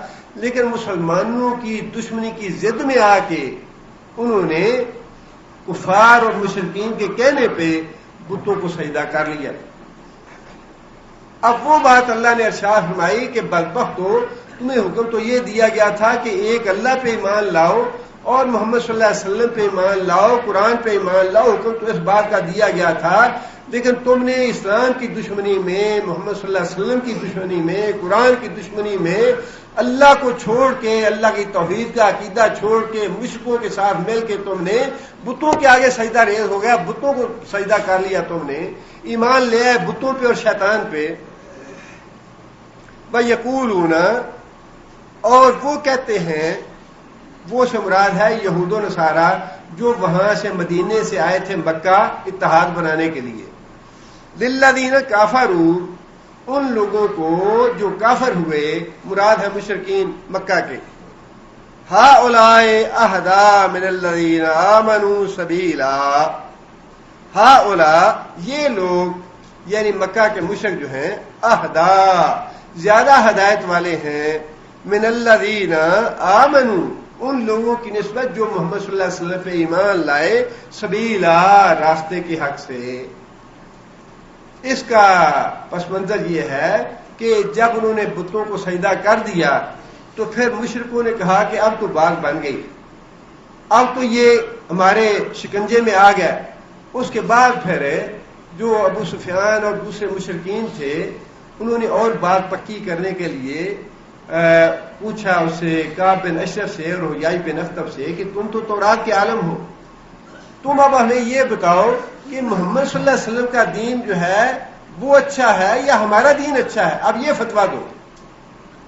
بتوں کو سجدہ کرنے والی بات جو تھی وہ تو ہوگی پکی کہ تم بھی ہماری طرح ہی مشرک ہو، تم بھی بتوں کو سجدہ کرنے والے ہو جیسے ہم کرتے ہیں. اب اگلی بات یہ بتاؤ کہ محمد کا دین اچھا ہے یا ہمارا دین اچھا ہے. ابو کعب بن اشرف کہنے لگا ابو سفیان کو کہ اچھا تم یہ بتاؤ کہ تمہارا دین ہے کیا.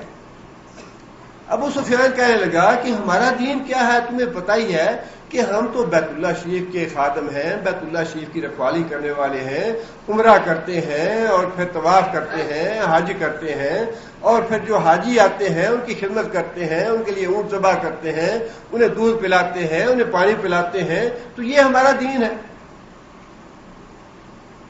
پھر ابو سفیان کعب بن اشرف کہنے لگا کہ محمد کا دین کیا ہے وہ بھی ذرا بتاؤ. ابھی محمد کا دین کیا ہے؟ محمد کا دین تو اس نے تو سارے گھروں میں فتنے ڈال دیے ہیں، اس نے تو سارا ملک تباہ کر دیا ہے، اس نے تو جنگیں شروع کر دی ہیں، اس نے تو سب کو پھاڑ کے رکھ دیا ہے، بھائی بھائی کا دشمن بن گیا ہے، ماں بیٹے کا دشمن بن گیا ہے، بیٹا باپ کا دشمن بن گیا ہے، اس نے تو بیڑا غرق کر دیا ہے ہر ایک چیز کا. یہ ہے اس کا دین. اب آپ اندازہ لگائیے کہ بات کرنے کا ڈھنگ کیسا ہے، اپنی بات اسے کیسے کی کہ ہمارا دین کیا ہے، اور محمد صلی اللہ علیہ وسلم کے دین کو کیسا بنا کے پیش کیا.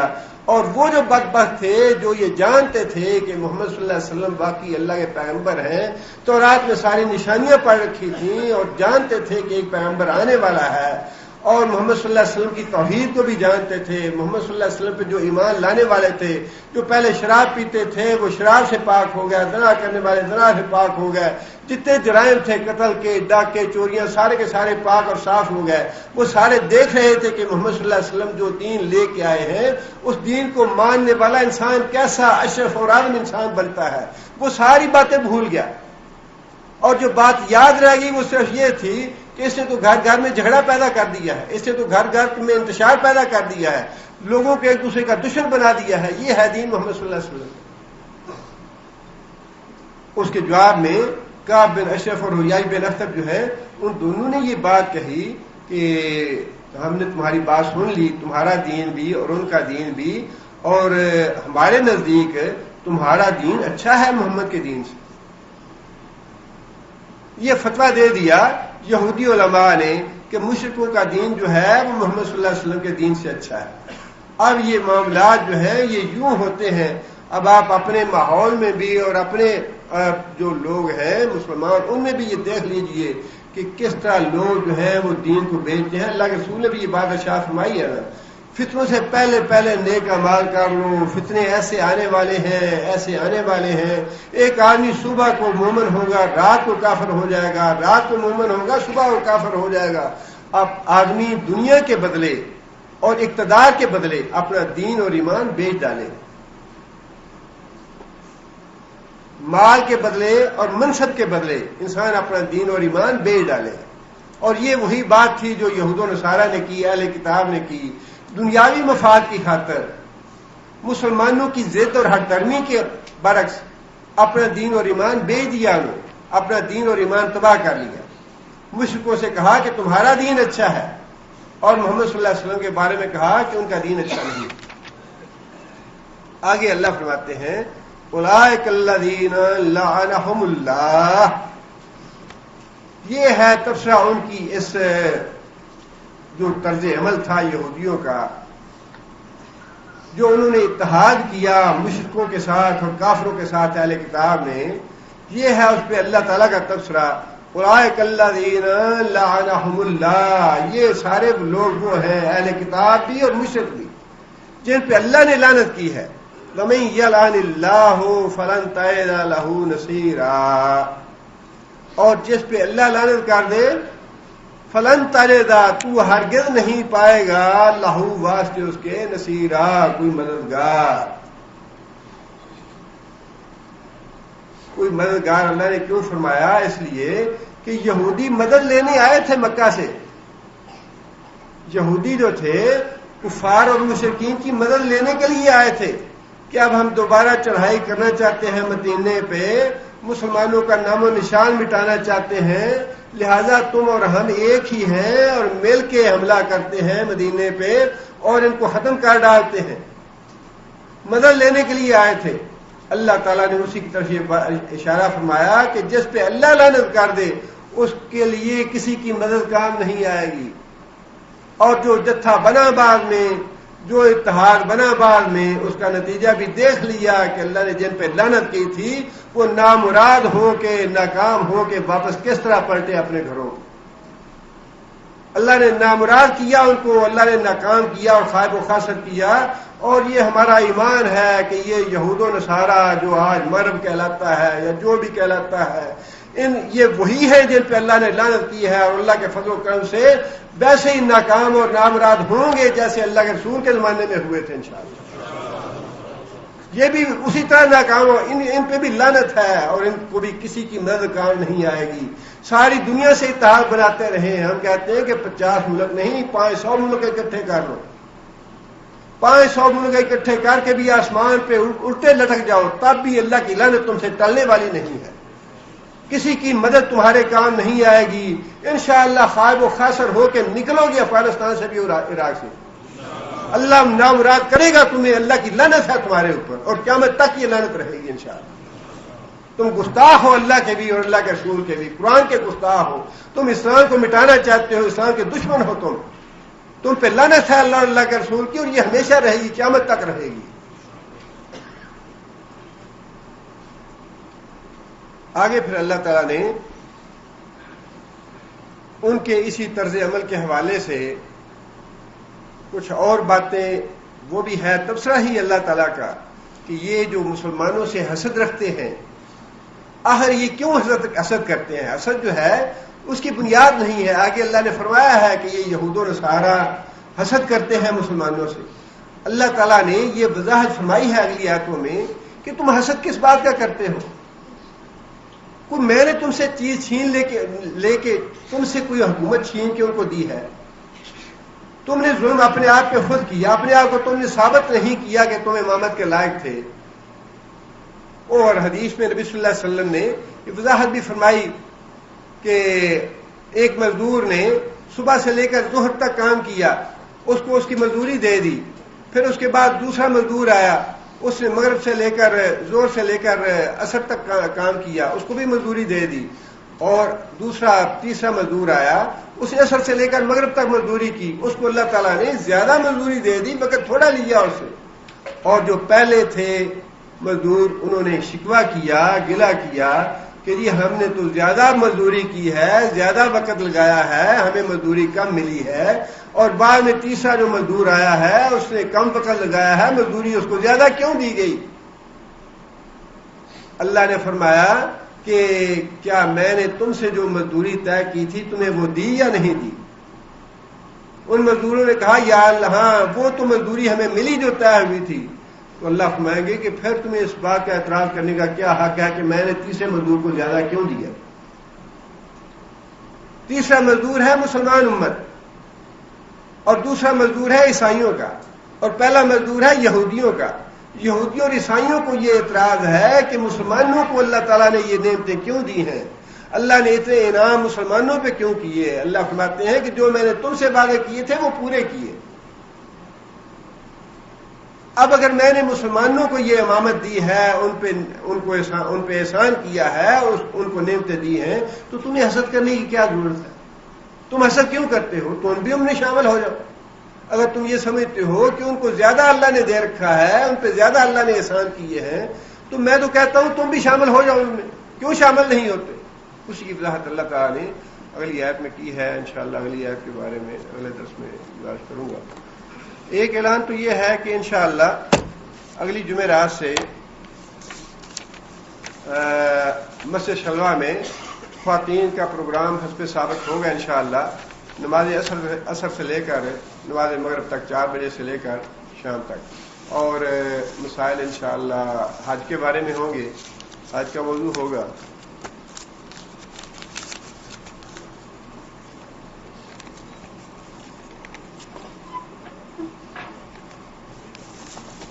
یہ ایک بھائی نے ایک آیت لکھی ہے، اس کی وضاحت ہے کہ ہمارا حکم جو ہے وہ قیامت کو قائم کرنے کے لیے اس طرح ہوگا کلمح البصر، جس طرح آنکھ کا جھپکنا ہوتا ہے۔ اس کا مطلب یہ ہے قیامت قائم کرنے کے لیے اللہ تعالیٰ کو کوئی بہت لمبا چوڑا پلان نہیں بنانا پڑے گا کہ اب قیامت قائم کرنی ہے اور اتنی مخلوق ہے، اس مخلوق کو کھڑے کہاں کرنا ہے، اس کو اٹھانا کیسے ہے، اس کو حشر میں پہنچانا کیسے ہے، اسے حساب کتاب کیسے لینا ہے، جنت میں جہنم میں کیسے بھیجنا ہے۔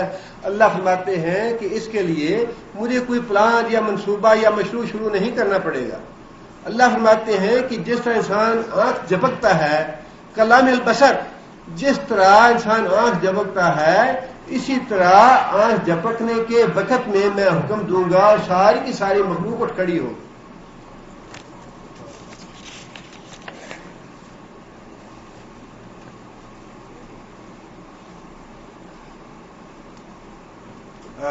ایک بھائی نے سوال کیا ہے، میں نے صبح کی نماز جماعت کے ساتھ پڑھی، لیکن بعد میں 8 بجے مجھے پتہ چلا کہ رات کو ان کی جب گزری تو غسل واجب ہو چکا تھا ان پہ، اور بغیر غسل کے انہوں نے نماز پڑھ لی، کیا دوبارہ نماز پڑھنی ہے؟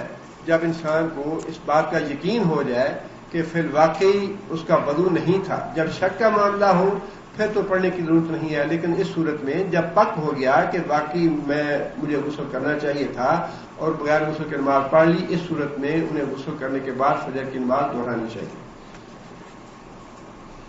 ایک بھائی نے لکھا ہے کہ ہمارے ایک بھائی کی وفات پاکستان میں ہوئی ہے، ان کے لیے دعا مختصر کریں، اللہ تعالیٰ ان کے گناہ معاف فرمائے، اللہ تعالیٰ جنت الفردوس میں ان کو جگہ دے۔ براہ کرم اسپیکر کا نظام درست کریں، حضرت امام بخاری، امام مسلم کا اصل نام کیا ہے، ابو حنیفہ کا نام بھی بتائیں، نبی صلی اللہ علیہ وسلم کے بیٹے بیٹیاں کتنی ہیں، ریکارڈ سے لڑکے سے بند کر دیجیے۔ اسپیکر کا انتظام تو انشاءاللہ جو متعلقہ حضرات ہیں وہ کر لیں گے۔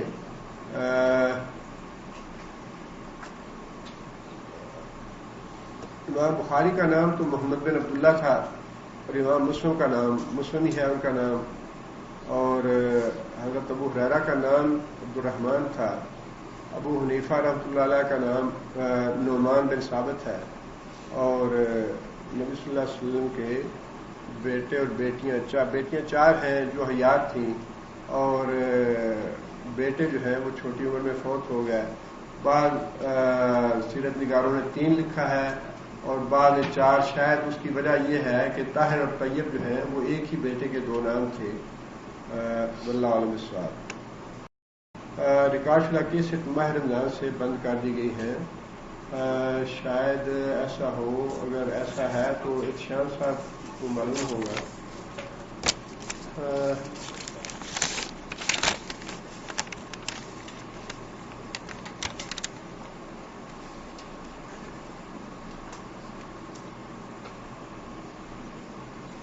کیا کسی کے گھر میں بچہ پیدا ہو اور اس کی قسمت بدل گئی ہو، کسی لڑکی کی شادی ہو اس کی قسمت بدل گئی ہو، یا کسی کے ساتھ کاروبار کرنے سے بھی فرق آتا ہے دین اسلام کی روشنی میں؟ اس بارے میں میں اپنی رائے دے سکتا ہوں۔ میری ناقص رائے یہ ہے کہ فی الواقع ان چیزوں کا اثر ہوتا ہے۔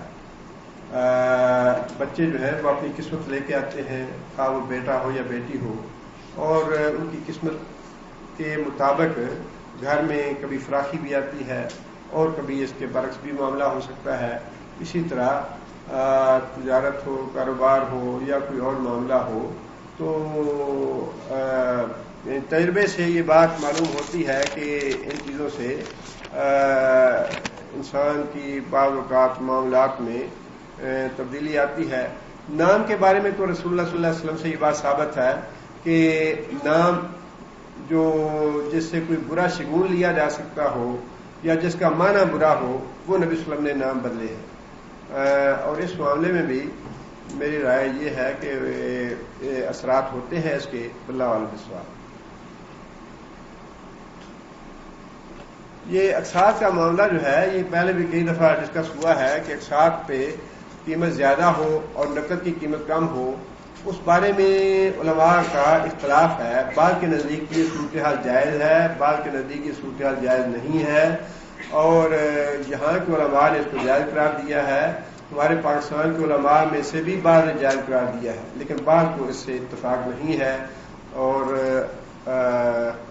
رائے کی حد تک میں بھی اس کے حق میں نہیں ہوں. واللہ عالم بالصواب. رائے کا مطلب یہ ہوتا ہے کہ یہ رائے درست بھی ہو سکتی ہے، غلط بھی ہو سکتی ہے. آپ کو اور ایسے مسائل جن میں دو آراء ہوں علماء کی، اس میں انسان کو نیک نیتی کے ساتھ اپنی ایک رائے قائم کر کے اس پہ عمل کر لینا چاہیے. انشاءاللہ امید یہ ہے کہ اللہ تعالیٰ اس میں مواخذہ نہیں فرمائیں گے، اس لیے کہ دونوں طرف سے علماء کے پاس دلائل ہوتے ہیں.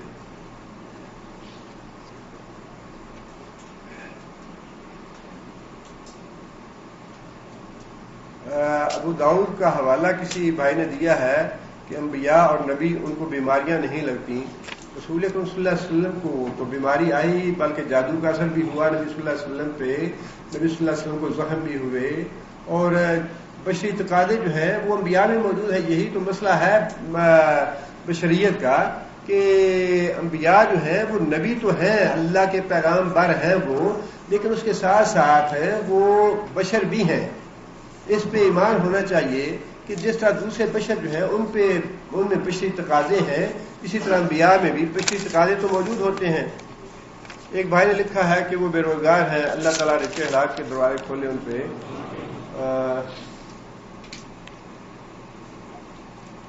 نماز کے لیے وضو کیوں اور کس لیے فرض ہے اور اس کی علت کیا ہے؟ جو احکام ہیں شریعت کے، ان کے بارے میں اس طرح کا سوال کرنا جو ہے یہ مومن کے لائق نہیں. وضو کیوں ہے یا نماز کیوں ہے، روزے کا حکم کیوں دیا ہے، زکوٰۃ کا حکم کیوں دیا ہے، حج کا حکم کیوں دیا ہے، عمرے کا. میں نے تو بتایا کہ حدیث یہی ہے، اللہ فرماتے ہیں کہ تم سارے کے سارے نیک بن جاؤ، میرے تم سلطنت میں ذرہ برابر اضافہ نہیں کرو گے، اللہ کو تو کوئی فائدہ نہیں ہے اس کا. اب کیا علت ہے اس کی، یہ اللہ اور اللہ کا رسول بہتر جانتے ہیں. اگر کوئی ڈاکٹر یا کوئی حکیم کسی اپنے عقل کے حوالے سے کوئی بات لکھے تو وہ دوسری بات ہے، لیکن شریعت کا جو معاملہ ہے میں وہ مسئلہ بتا رہا ہوں کہ شریعت کے حوالے سے اس طرح کے سوالات جو ہیں وہ کرنے درست نہیں. اور انسان کو زیادہ فکر یہ ہے علم الکلام والی باتیں، فلسفے والی باتیں. انسان کو زیادہ فکر اپنے ایمان کی کرنی چاہیے. ایسی بات زبان سے نہ نکلے، ایسا کام زبان سے نہ ہو جس سے انسان کا اپنا ایمان خراب ہو جائے. اپنے ایمان کو بچائیں ان چیزوں سے. اگر بالفرض آپ کو پتہ چل جائے اس کی علت کیا ہے تب بھی کیا فرق پڑے گا، اور اگر پتہ نہ چلے تو کیا آپ چھوڑ دیں گے وضو کرنا؟ کا نعبد کا کیا معنی ہے، یہ اس سے پہلے شروع میں ہم نے اس کی وضاحت کی تھی. یہ ایک اور سوال ہے. کسی بھائی نے پچھلے جمعے میں سوال کیا تھا حج افراد کے بارے میں. اصل میں مسائل تو یہ ذرا لمبے ہیں، اختصار کے ساتھ میں حج افراد کا بتا دیتا ہوں. افراد مفرد کا معنی ہوتا ہے الگ تنہا، اور حج افراد میں صرف حج ہے، عمرہ نہیں ہے. قران کا مطلب ہے ملا دینا، اس میں حج اور عمرہ دونوں کو ایک ہی احرام کے ساتھ ملا دیا جاتا ہے. اور تمتع تیسری قسم ہے جس میں حج بھی ہے عمرہ بھی ہے، لیکن حج تمتع کا عمرہ اور حج جو ہے یہ ملایا نہیں جاتا ایک ہی احرام سے، بلکہ اس کے لیے الگ الگ احرام باندھا جاتا ہے. تمتع میں پہلے عمرے کا احرام باندھا جاتا ہے، عمرہ کرنے کے بعد احرام اتار دیا جاتا ہے، حج کے دنوں میں پھر احرام باندھا جاتا ہے اور حج کیا جاتا ہے۔ قران میں میقات سے جب آپ احرام باندھتے ہیں تو اس میں عمرے کی نیت بھی ہوتی ہے، حج کی نیت بھی ہوتی ہے، اور اسی احرام سے آپ عمرہ بھی کرتے ہیں اور حج بھی پورا کرتے ہیں۔ اور تیسرا جو قسم ہے وہ حج افراد کی ہے۔ افراد میں صرف حج ہے، اس میں عمرہ نہیں ہے، اور اس کی خاص بات یہ ہے کہ اس میں قربانی کی رخصت ہے۔ اگر آپ کرنا چاہیں تو کر سکتے ہیں، اگر نہ کر سکیں تو کوئی حرج کی بات نہیں، اس میں رخصت ہے، قربانی نہ کرے آدمی۔ لیکن باقی سارے امور جو ہیں وہ حج والے ویسے ہی ہیں جیسے دوسرے حج کے۔ یہ تینوں قسمیں ہیں مختلف حج کی۔ اور آخری بات یہ ہے کہ اللہ کے فضل و کرم سے حسب معمول جیسا کہ آپ جانتے ہیں ان دنوں میں ہماری کتاب جو ہے چھپ جاتی ہے۔ اس دفعہ کتاب کا موضوع تھا کبیرہ گناہ کون سے ہیں، صغیرہ گناہ کون سے ہیں، اور کبیرہ گناہوں سے انسان کو ان کا کفارہ کیسے ادا کر سکتا ہے، توبہ کیسے کرنی چاہیے، اس کی ساری تفصیل دی ہوئی ہے اس میں۔ لیکن جو عرض کرنے والی بات ہے وہ یہی ہے کہ ان کتابوں کا مقصد جو ہے وہ صرف کتاب پڑھنا نہیں ہونا چاہیے۔ کتاب پڑھنے کے بعد انسان کو کچھ نہ کچھ اپنے اندر تبدیلی ضرور لانی چاہیے۔ پڑھنے کے بعد اگر انسان میں تبدیلی نہ آئے تو پھر اس کا فائدہ نہیں ہے۔ علم تو بہت ہے پہلے ہی، اور ممکن ہے کہ مسائل جو ہیں بعض آپ مجھ سے بھی زیادہ جانتے ہو، علماء بیان کرتے رہتے ہیں، کتابیں پڑھتے رہتے ہیں، سارا کچھ ہوتا ہے، لیکن پڑھنے کے بعد انسان اگر اپنی تربیت کے لیے انسان کو تھوڑا نہ اپنے آپ کو کنٹرول کرنا پڑتا ہے، تھوڑا باندھنا پڑتا ہے، اور یہ باندھنا ہوتا بڑا مشکل ہے۔ انسان جو ہے وہ ساری زندگی ایک کام کرتا رہتا ہے، کسی بھی اپنی چھوٹی سی عادت کو بدلنا ہوتا بڑا مشکل ہے، بہت مشکل کام ہے۔ ایک ساری چھوٹی سی بات بھی ہو، آپ ساری عمر وہ کرتے رہیں، اچانک آپ کو پتا چلے یہ تو کام غلط ہے جو میں کر رہا ہوں، اب آپ کوشش کرتے ہیں کہ اس کام کو چھوڑنا چاہیے اور جو جائز اور صحیح کام ہے وہ کرنا ہے، اس کے لیے بھی آپ کو اچھی بھلی محنت اور مشقت کرنی پڑے گی، خواہ وہ کتنی چھوٹی بات ہوتی ہے۔ لیکن یہی مطلوب ہے اللہ کا کہ جب آپ کو پتہ چل جائے کہ یہ کام گناہ کا ہے، یہ کام میں غلط کرتا رہا ہوں، اس کے بعد شعوری طور پہ آپ کوشش کریں کہ یہ غلطی مجھے، یہ گناہ مجھے ترک کرنا چاہیے، اپنی زندگی کو اس گناہ سے مجھے پاک کرنا چاہیے۔ وہی بات ہے جو اللہ نے فرمائی کہ اللہ تعالیٰ پاک کرتا ہے جس کو چاہتا ہے۔ صرف انسان پڑھ کے کتاب رکھ دے تو اللہ کو بھی پرواہ نہیں ہے کہ ٹھیک ہے تم نے پڑھ کے رکھ دی تو پھر مجھے بھی پرواہ نہیں ہے تمہاری، لیکن پڑھنے کے بعد انسان میں سوچ پیدا ہو اور انسان کو فکر پیدا ہو، انسان کوشش کرے کہ یہ کام تو غلط تھا جو میں کر رہا تھا، یہ مجھے چھوڑنا ہے، اور اس کے لیے اللہ سے مانگے کہ یا اللہ میری مدد فرما اس پہ۔ اللہ تعالیٰ مدد بھی کرتے ہیں اور انسان کو اللہ پاک بھی کرتے ہیں۔ یہ ہے اس کا مطلوب اور مقصود۔ اور پڑھنے کے بعد آپ اپنے لیے بھی کوشش کریں اور پھر دوسرے لوگوں تک بھی دیں ان کو پڑھنے کے لیے، تاکہ جتنا بھی زیادہ سے زیادہ انسان کی اصلاح ہو سکے، تزکیہ ہو سکے، اس کی کوشش کرنی چاہیے، اور پھر اللہ تعالیٰ سے دعا کرنی چاہیے کہ اللہ تعالیٰ ہمارا تزکیہ فرمائے، اور اللہ تعالیٰ ہمارے گناہ معاف فرمائے، اور اللہ تعالیٰ ہماری مفرت فرمائے، اور دنیا میں بھی اللہ تعالیٰ ہمیں ان چیزوں کی برکات سے نوازے، آخرت میں بھی ان کی برکات سے نوازے۔ ایک بات خاص طور پہ یہ ہے کہ ابھی ہمارے بھائی کتاب تقسیم کریں گے، جو حضرات یہاں موجود ہیں صرف وہی کتاب لیں، دوسروں کے لیے اگر کوئی آدمی جب آ جائیں گے تو پھر انشاءاللہ ان کے لیے بھی انتظام کر لیا جائے گا، لیکن ابھی جو موجود ہیں صرف وہی اپنے لیے کتاب لیں، اور اگر ایک گھر کے 2 افراد موجود ہیں تو کتاب پلیز ایک ہی لیں تاکہ زیادہ سے زیادہ لوگوں تک کتاب پہنچائی جا سکے۔ آپ پڑھ دیں گے ذرا؟ اچھا چلیے، میرے ذہن سے نکل گئی جی۔ میں بھی دیکھتا کیا یہ جو کہتے ہیں یا اللہ بے توفیق محمد میری یہ حاجت پوری کر دے، یہ کیسا ہے؟ یہ مسئلہ بڑا اہم ہے، اور اس سے پہلے اس کے بارے میں الحمدللہ ہوتا رہا ہے۔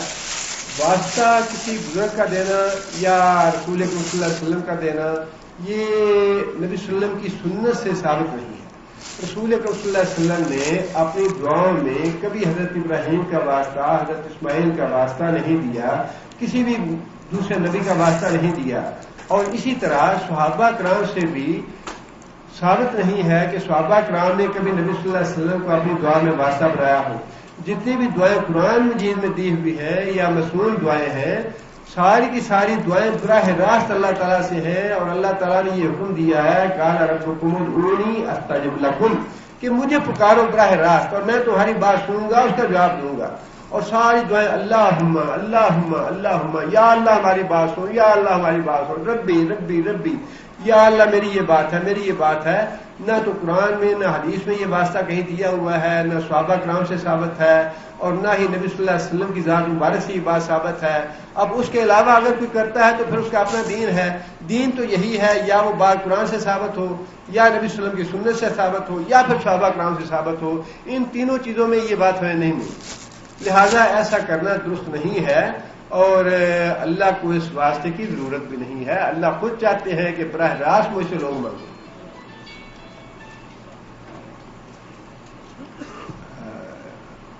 لیاقت صاحب آپ پڑھ دیں، وہ تقسیم کر رہے ہیں، کرتے رہیں.